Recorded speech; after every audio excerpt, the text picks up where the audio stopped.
Des gens qui font la prostitution. Il faut se mettre à leur place. Comment une femme peut se mettre sur la rue et elle est prête à recevoir tout homme? Tous les hommes ne sont pas pareils. Tous les hommes ne sont pas pareils. Tous les hommes ne sont pas propres.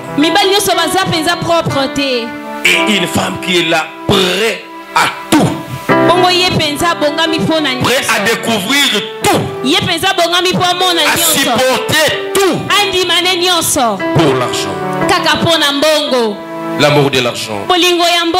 L'amour de l'argent amène le pasteur, le prophète, le serviteur de Dieu à manipuler le fidèle.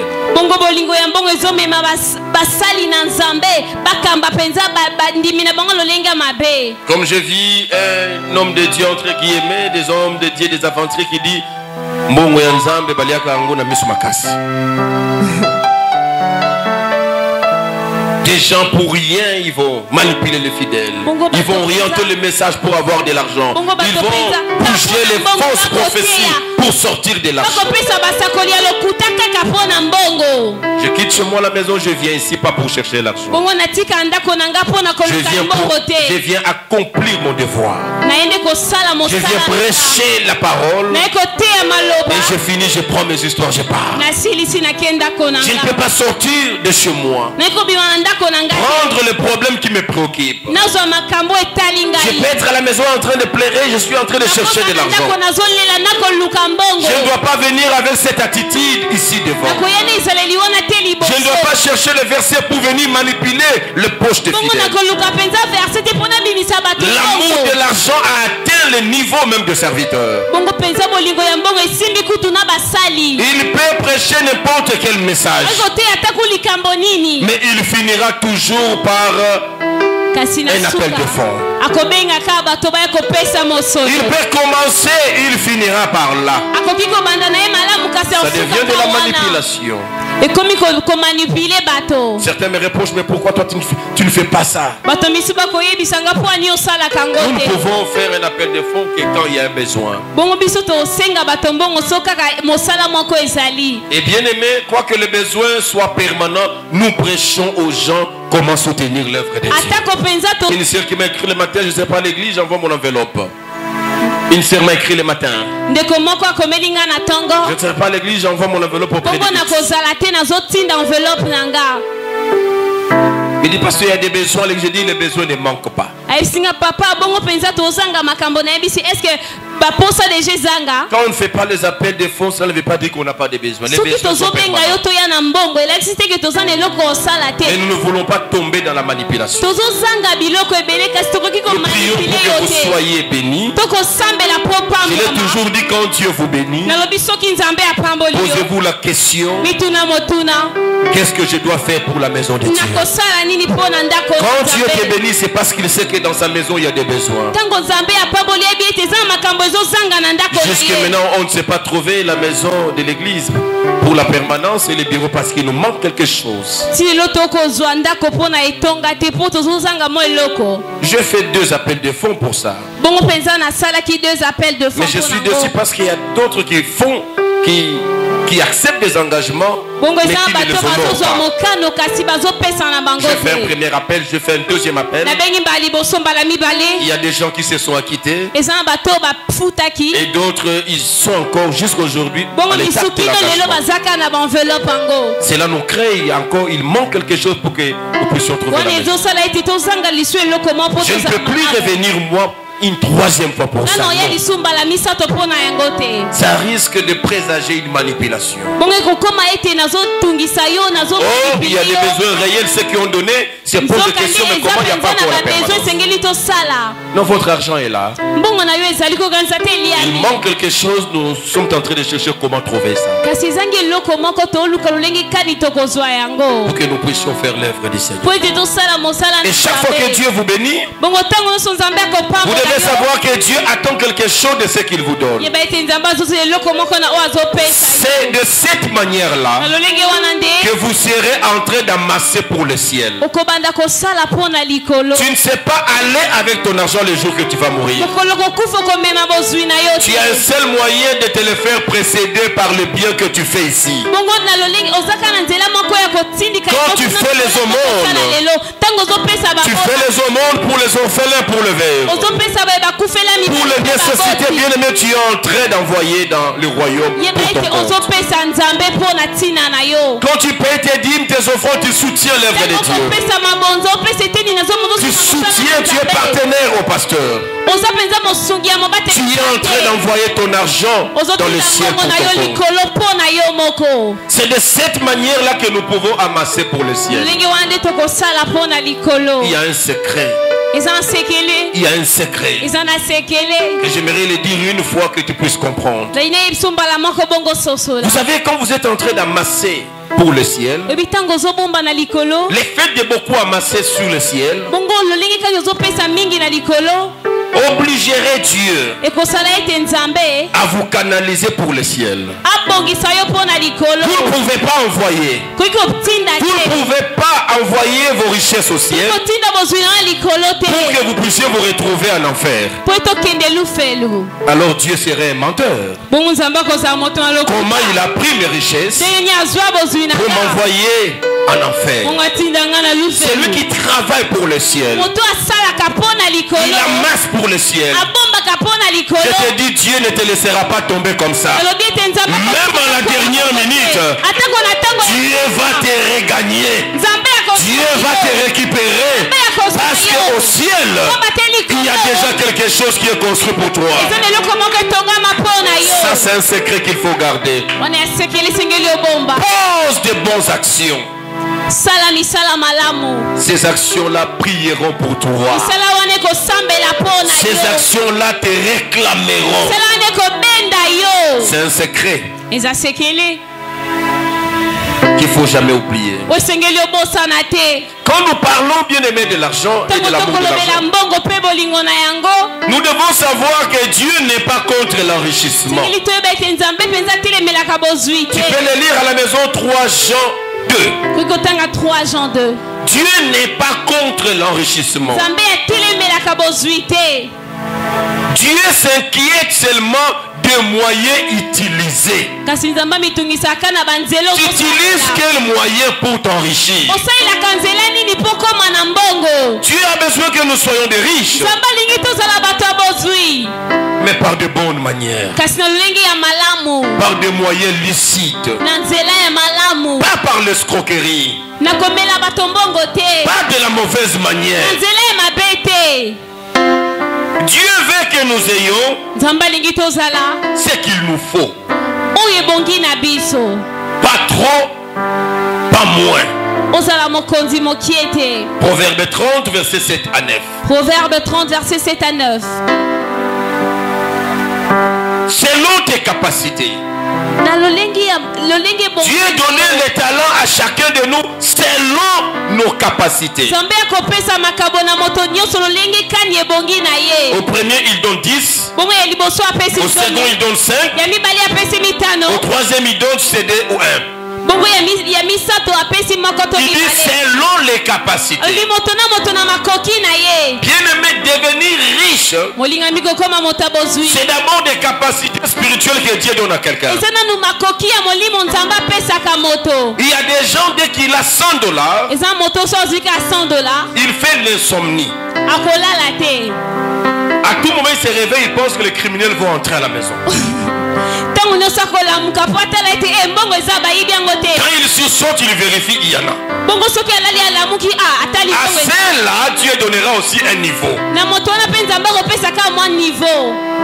La richesse, c'est un état d'esprit que Dieu a donné à certains. C'est ce qu'on va vous dire que non, celui-là, il vient de payer quelque chose d'autre. Ah bon, il avait cette somme-là, oui. Mais ça ne se voyait pas, donc Dieu l'a préparé.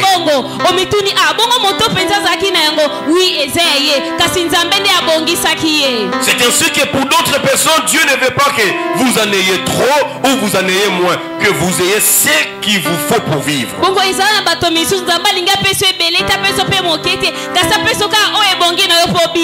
Mais à d'autres personnes, ce sont des Abraham de cette génération.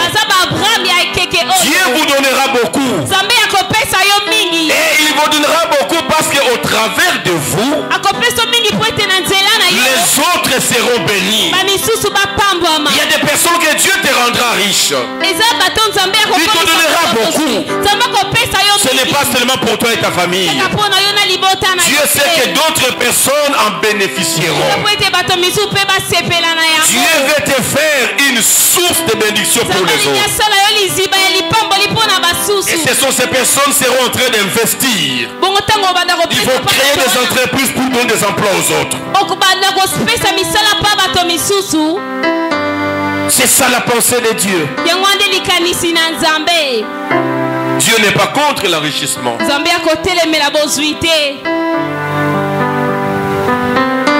Dieu est seulement contre sur la valeur que nous donnons à l'argent. Et tu sauras quelle valeur tu donnes à l'argent. Les jours où on te dira le dimanche, viens dimanche matin pour qu'on te donne autant de l'argent. Dieu te mettra devant cette épreuve.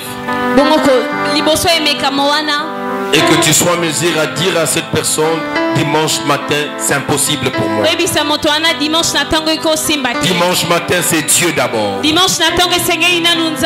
tout cas, si ce n'est pas le dimanche, alors tu vas rater. Que quelqu'un soit en mesure de dire, si je dois rater, tant mieux, mais dimanche c'est pour les Seigneurs. Il y a des gens qui vont aller travailler le dimanche. On ne lui a pas imposé ça. Il a accepté parce qu'il y a des dividendes qu'il va tirer en travaillant le dimanche. Il est prêt à sacrifier Dieu pour avoir de l'argent. L'amour de l'argent. L'amour de l'argent. La Bible est contre l'amour de l'argent. Tu peux lire Ephésiens 5 verset 3. Et Colossiens 3 verset 5. Colossiens 3 5. Ephésiens 5 3. Ephésiens 5 3. Et Colossiens 3 5. Colossiens 3 5. Bien-aimé, ta paix, ta quiétude, ton bonheur ne doivent pas dépendre de l'argent. Non. L'argent, c'est un bon serviteur, mais c'est un mauvais maître. L'argent a changé des fidèles aux infidèles.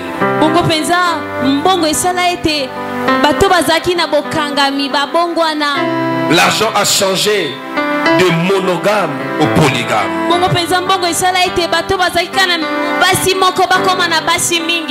L'argent change les biens à mal. Vous devez avoir l'argent, mais n'ayez pas le cœur à l'argent. Vous devez avoir l'argent, n'ayez pas l'amour de l'argent. J'étais ce matin avec un pasteur auprès de qui j'ai pris des engagements de faire quelque chose chaque mois pour sa vie.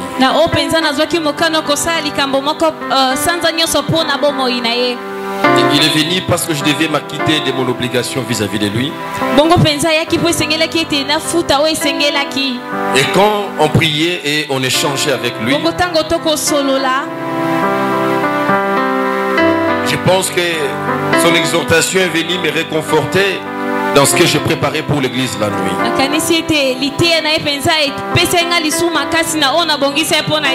Il a partagé avec moi sur Proverbe 11:24. Proverbe 11:24. Où la Bible dit, celui qui épargne à l'excès s'appauvrit. Celui qui épargne à l'excès s'appauvrit. Mais celui qui donne avec libéralité s'enrichit.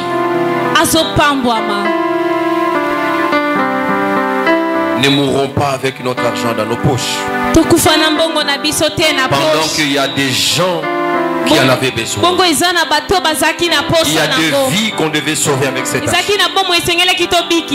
Ne les gardons pas dans nos comptes.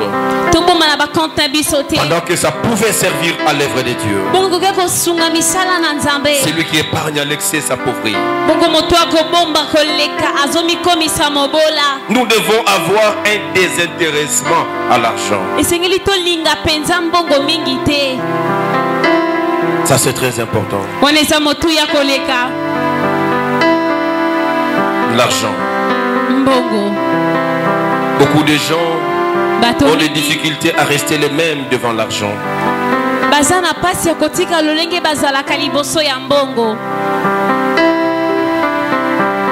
Nous devons savoir mettre des limites. Ça c'est très important. Nous devons mettre des limites. En ayant l'argent, nous devons garder l'humilité. Un jour, je vous ai parlé d'un homme qui est au département des protocoles dans une église en Afrique du Sud.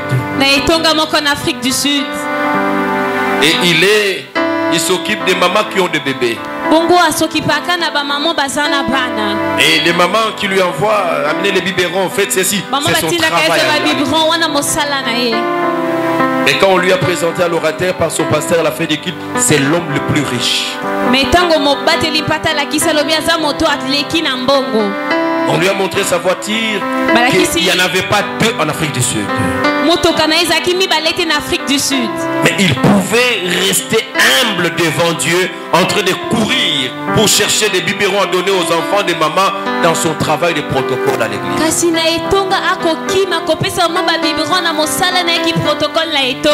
Vous savez, quand Dieu va vous donner beaucoup d'argent, vous devez garder la même humilité que vous avez. Il ne faut pas, quand Dieu vous donne beaucoup d'argent, que vous sentiez que la chaise que vous occupez devient inconfortable pour vous. Commencez à demander est-ce qu'on ne peut pas me trouver une place à côté du pasteur. Est-ce que vous savez que c'est moi qui fais tout à l'église? S'il nous a pas dit, demandez au pasteur, c'est moi qui ai acheté la parcelle. Est-ce que ne fût-ce que pour ça, je ne peux pas avoir une chaise qui va me distinguer des autres? Non, maman, reste seulement là. Papa, avec l'argent, reste seulement là. Apprends à être humble malgré ce que Dieu va vous donner. Dieu vous rendra des hommes forts financièrement. Dieu vous fera des femmes fortes financièrement. Mais restez dans la même humilité. Ne perdez pas votre humilité. C'est très important. L'argent, c'est un grand piège. Quand Dieu vous donnera beaucoup d'argent, associez à cela la crainte de Dieu. N'utilisez pas votre argent pour détruire le foyer des autres en prenant les femmes d'autrui.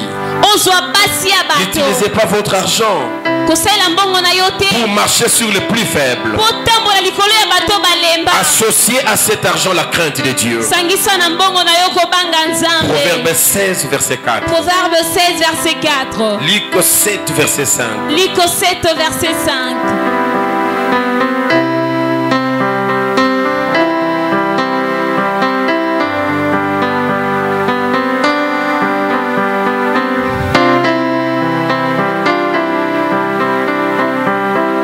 Pourquoi les gens se livrent à l'amour de l'argent?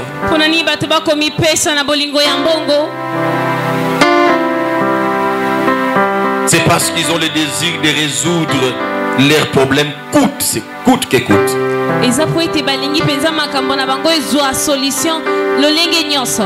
Il ne faut pas forcer la nature.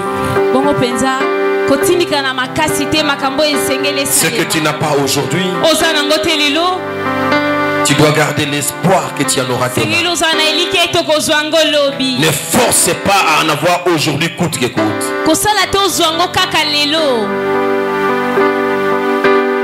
Tu accepteras de faire n'importe quoi. Non. Ce qui pousse les gens à se livrer à l'amour de l'argent, c'est la convoitise et les ambitions démesurées. Bongo penza o etsala kaite bato balinga mbongo eza penza kolula pe makanisi moko ekokana yote.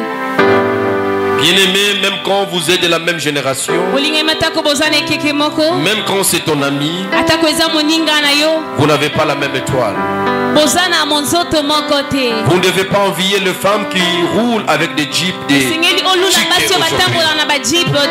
il ne faut pas envier parce que tes amis toutes roulent carrosse.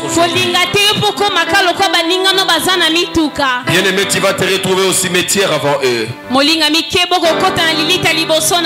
Tes amis là que tu envies parce qu'ils sont maintenant aujourd'hui cadres des banques commerciales à gauche et à droite, tu ne sais pas qu'est-ce qu'ils ont fait.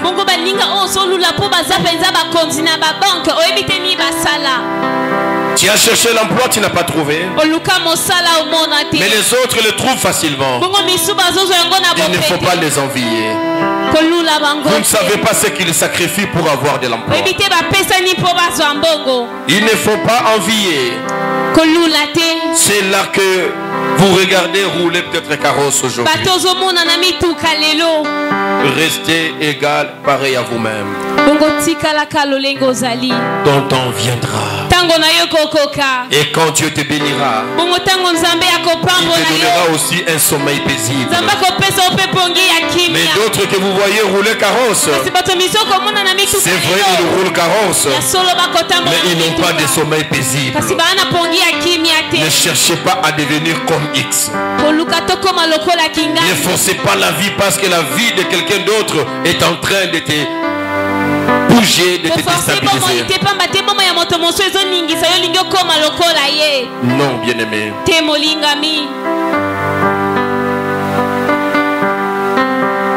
Ne cherchez pas subitement à changer.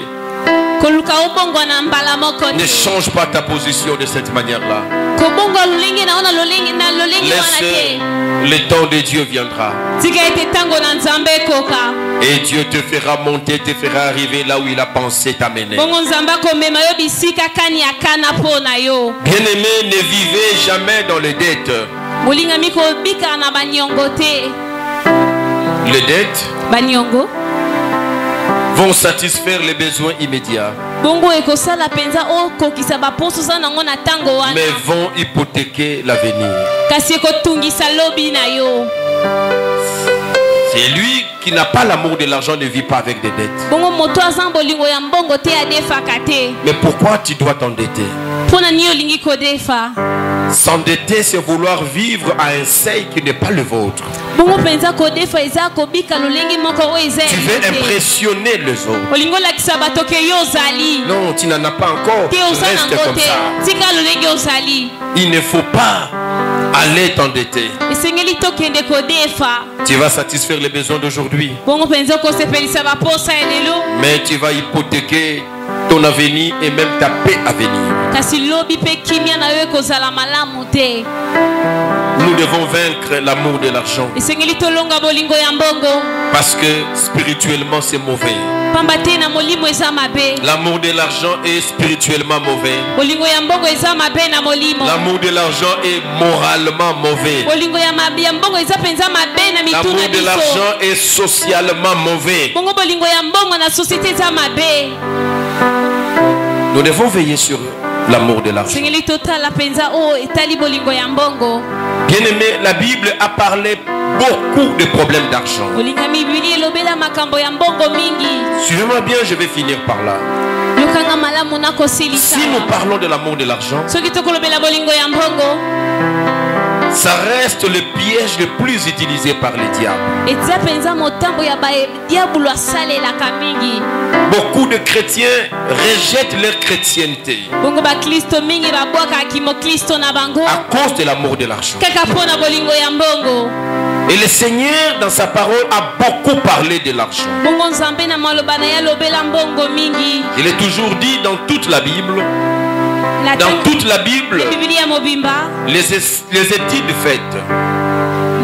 les études faites révèlent qu'il y a 215 versets qui parlent de la foi. Dans toute la Bible. Et dans toute la Bible, il y a 218 versets qui parlent du salut. Mais le verset qui parle de l'argent et de la richesse. Dans la Bible, il y en a 2084 versets. Allez-y comprendre quelque chose. Le Seigneur savait les dangers qui guettent son église tout autour de l'argent.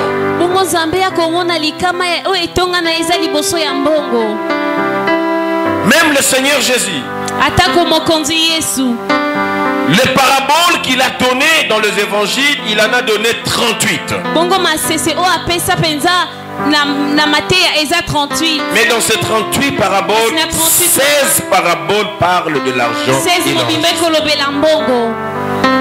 Vous verrez l'importance de ces fléaux qu'on appelle amour de l'argent.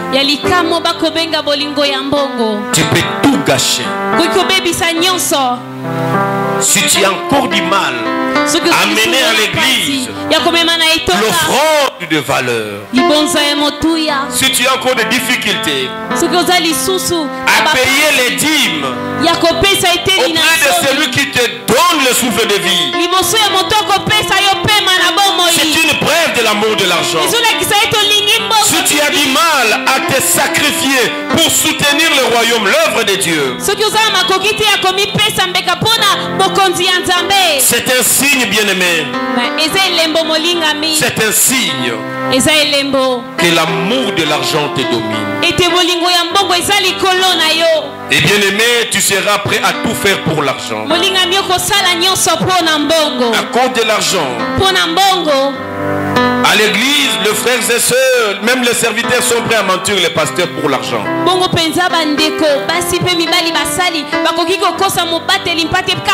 Je l'ai appris dans une église, j'étais scandalisé. Une très grande église ici à Bandal. Ce sont des pasteurs. Berger est là. Dans son travail, ils étaient en train de faire un travail dans cette église. De construire, de faire quoi? Et Berger me dit, c'est le pasteur, l'un des pasteurs de l'église, qui est en train de monnayer les chiffres. Là, il faut mettre 1000, non, on mettait 10 000. Tu dis, ah, ce sont des pasteurs. C'est ça l'amour de l'argent. C'est l'amour de l'argent qui amène nos prophètes. Ils ne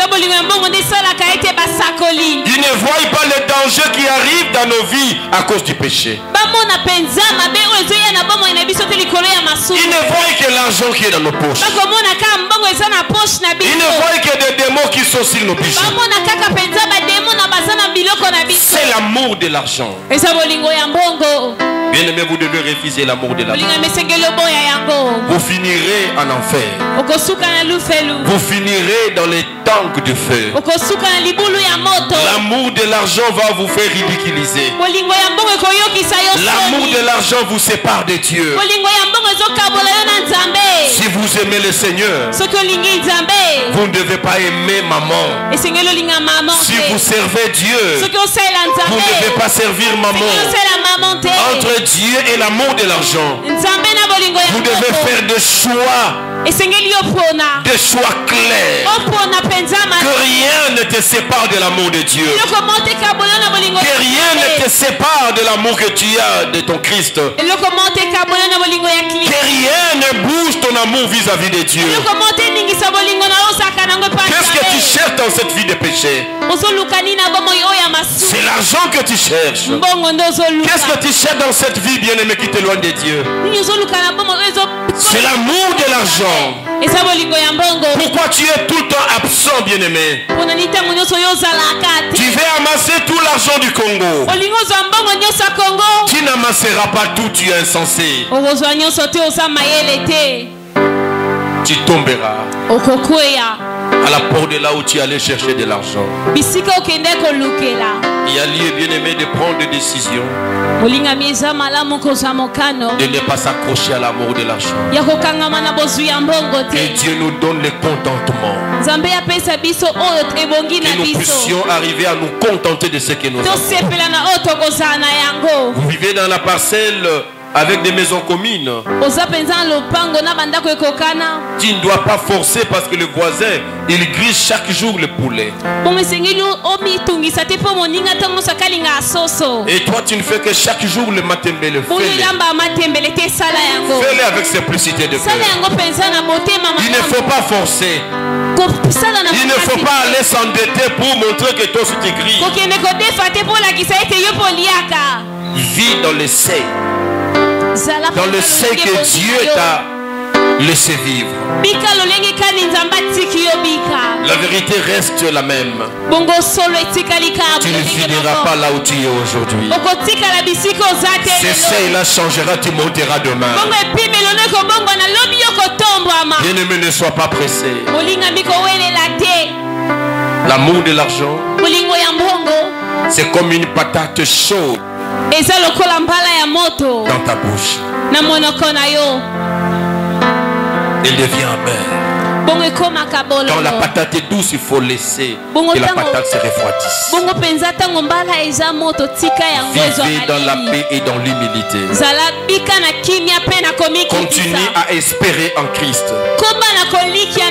Tu ne finiras pas à ce niveau. Notre Dieu, il dit l'or et l'argent m'appartiennent.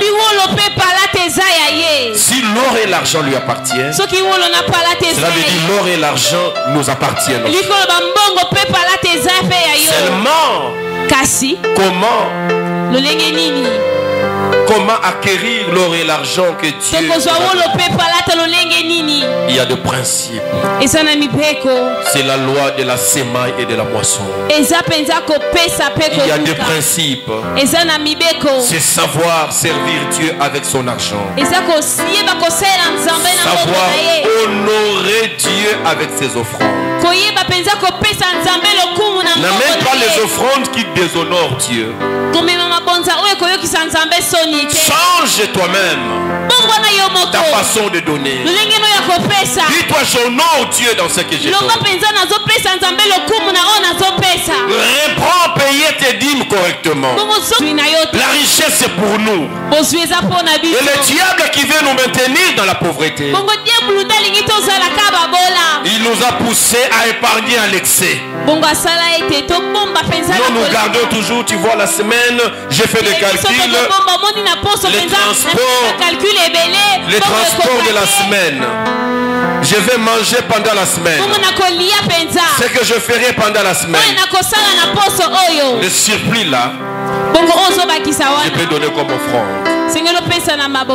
Tu es insensé. Tu es insensé, dit la Bible. Donnons ce qui est précieux à Dieu. Il nous donnera ce qui est plus précieux. La Bible dit, aussi longtemps que la terre existera, la loi de la semaille et de la moisson demeurera.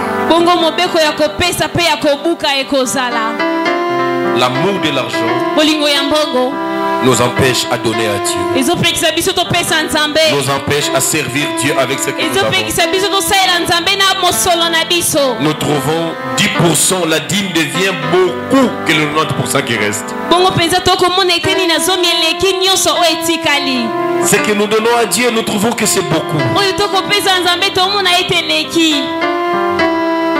Laissons nos têtes à la prière. J'aimerais que chacun de nous prie. pour renoncer à l'amour de l'argent. Pour renoncer à l'amour de l'argent. Et qu'il demande à Dieu le contentement.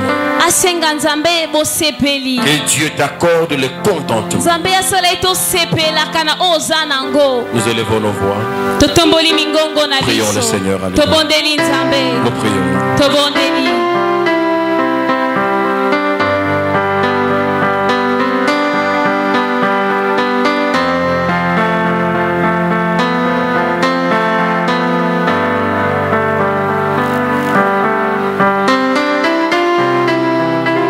Seigneur, c'est un fléau. C'est un piège qui a déjà attrapé beaucoup. Qui a vidé notre amour vis-à-vis de toi. L'amour de l'argent. Seigneur, que ta grâce soit sur ma soeur et mon frère. Qui se donnait à l'amour de l'argent. À ces trompeurs qui te donnent les miettes mais qui gardent ce qui est important pour lui-même. Que ta grâce descende auprès de tous les voleurs de dîmes et de ces hommes et de ces femmes qui ne t'honorent pas avec leurs offrandes.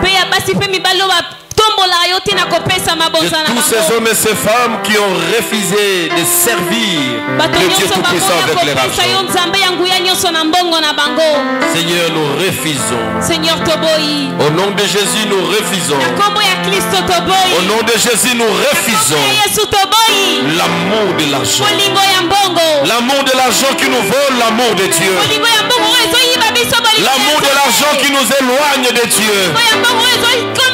L'amour de l'argent qui détruit notre vie de sainteté. Nous renonçons à cet amour de l'argent. Père, dépose en chacun de nous le contentement. Que nous puissions accepter ce que tu déposes dans nos mains.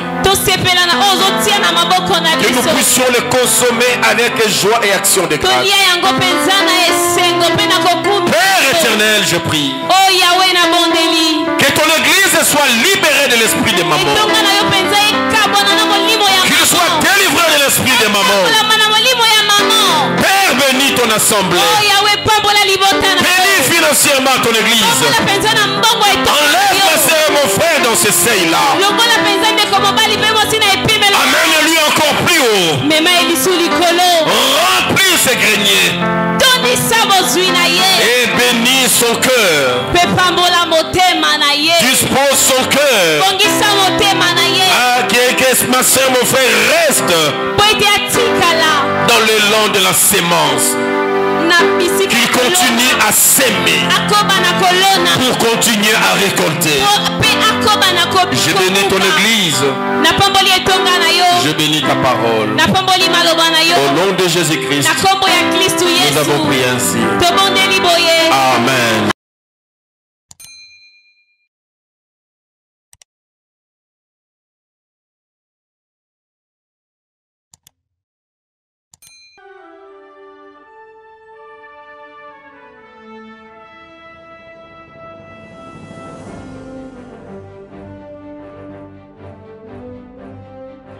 J'aimerais dire à quelqu'un, même si tu es testé positif au coronavirus, ce matin, tu vas vivre une nouvelle expérience. Le sang de Jésus, la chair de Jésus nous donne la vie.